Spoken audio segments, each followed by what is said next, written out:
नमस्कार। आज हम ये देखेंगे कि मौर्य साम्राज्य के पतन के क्या कारण थे। अशोक की मृत्यु के बाद आधी शताब्दी के दौरान ही मौर्य साम्राज्य का विघटन और पतन शुरू हो गया था। हर स्थापित राजतंत्र का राजवंश का पतन होता है। राजवंशों का उत्थान और पतन एक ऐतिहासिक प्रक्रिया का अंग है, लेकिन भारतीय इतिहास के विशालतम मौर्य साम्राज्य का अंत अपेक्षाकृत द्रुत गति एवं लगभग नाटकीय ढंग से हुआ। अशोक की मृत्यु के 30 वर्ष के अंतर में ही यूनानी सेनाएं हिंदुकुश पर्वत को पार करने लगी। डॉक्टर हेमचंद्र राय चौधरी के अनुसार अब वह शक्ति कहाँ चली गई जिसने सिकंदर के प्रतिनिधियों को खदेड़ दिया, सेल्यूकस की फौजों के दांत खट्टे कर दिए। अशोक के उत्तराधिकारियों के काल में एक के बाद एक प्रांत अलग होने लगे और एक समय ऐसा आ गया जब पाटलिपुत्र और राजगृह के गर्वीले सम्राट कलिंग और आंध्र के सामने भी घुटने टेकने लगे। मौर्य साम्राज्य के पतन के कुछ कारण विद्वानों के अनुसार इस प्रकार हैं। निर्बल उत्तराधिकारी। राजकीय राजतंत्रीय शासन प्रणाली में राज्य की सफलता और विफलता उसके शासक की योग्यता पर निर्भर करती है। अनेक विद्वानों का मानना है कि मौर्य साम्राज्य के पतन का कारण अशोक के बाद आने वाले निर्बल अयोग्य उत्तराधिकारी थे। अशोक का साम्राज्य उस धनुष की तरह था जिससे दुर्बल हाथ उठा नहीं सकते हैं। राजतरंगिणी से ज्ञात होता है कि अशोक की मृत्यु के बाद उसका पुत्र जौलक कश्मीर का शासक बना।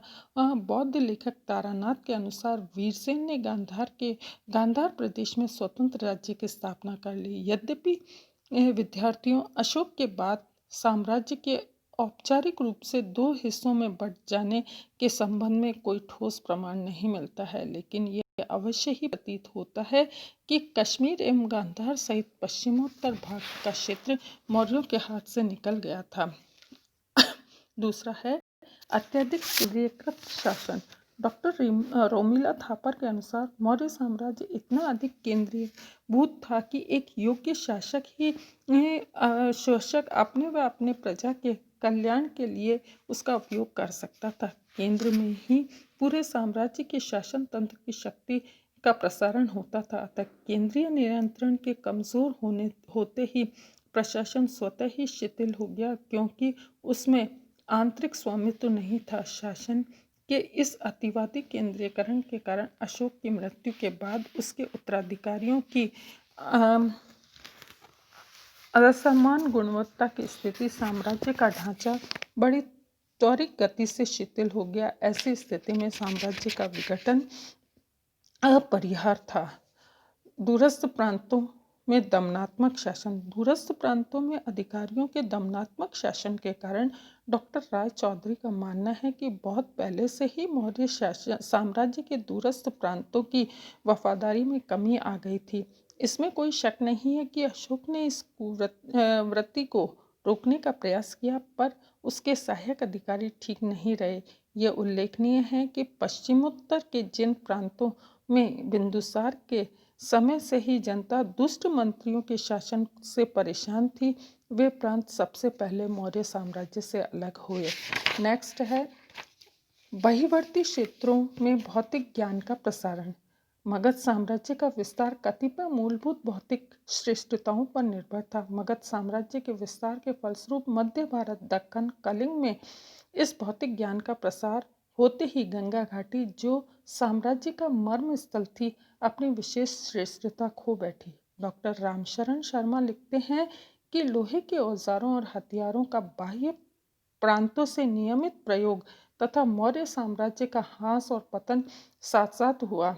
मगध से प्रांत भौतिक संस्कृति के ज्ञान के आधार पर नए राजवंश की स्थापना एवं विकास हुआ। मध्य भारत में शुंग व कण्व वंश, कलिंग में चेदी वंश तथा दक्षिण में सातवाहन वंश का उदय हुआ।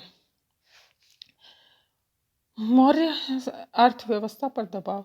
प्रोफेसर डी कौशाम्बी का मत है कि उत्तरकालीन मौर्यों के समय में अर्थव्यवस्था संकटग्रस्त थी, इसी कारण नए नए कर लगाए गए। इस काल में आहत तथा पंचमार्क सिक्कों में भी मिलावट है।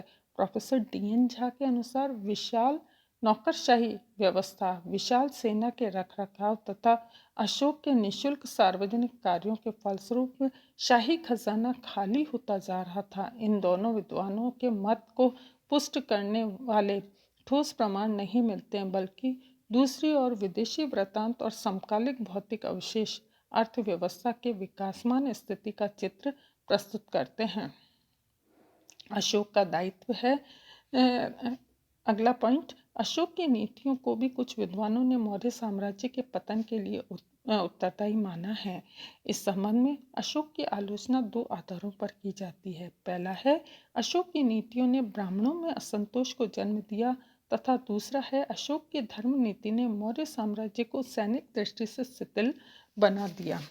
लेकिन मौर्यकालीन साक्ष्यों का यदि हम सूक्ष्म रूप से अध्ययन करें तो उपयुक्त विचार की पुष्टि नहीं होती है। डॉक्टर नीलकंठ शास्त्री ने लिखा है कि इसका कोई प्रमाण नहीं है कि अशोक ने सैन्य शक्ति को घटाया तथा साम्राज्य की रक्षा को कमजोर किया। यदि अशोक ने पूर्णतः अहिंसक नीति को अपनाया होता तो वह पशुओं का वध पूर्णतः बंद कर देता तथा मृत्युदंड की प्रथा को भी समाप्त करा देता, किंतु ऐसा नहीं हुआ। अपने 13वें शिलालेख में अशोक आठविक जातियों को चेतावनी देते हुए कहता है कि यदि वे अपराध करना बंद नहीं करेंगे तो कलिंग को जीतने वाली सेना उसका भी नाश कर देगी। रोमिला थापर के अनुसार अशोक की अहिंसा ऐसी अवास्तविकतावादी नहीं थी और न ही उसकी राज्य विज्ञप्तियों से ये ध्वनित होता है कि उसने सेना को कमजोर बना दिया।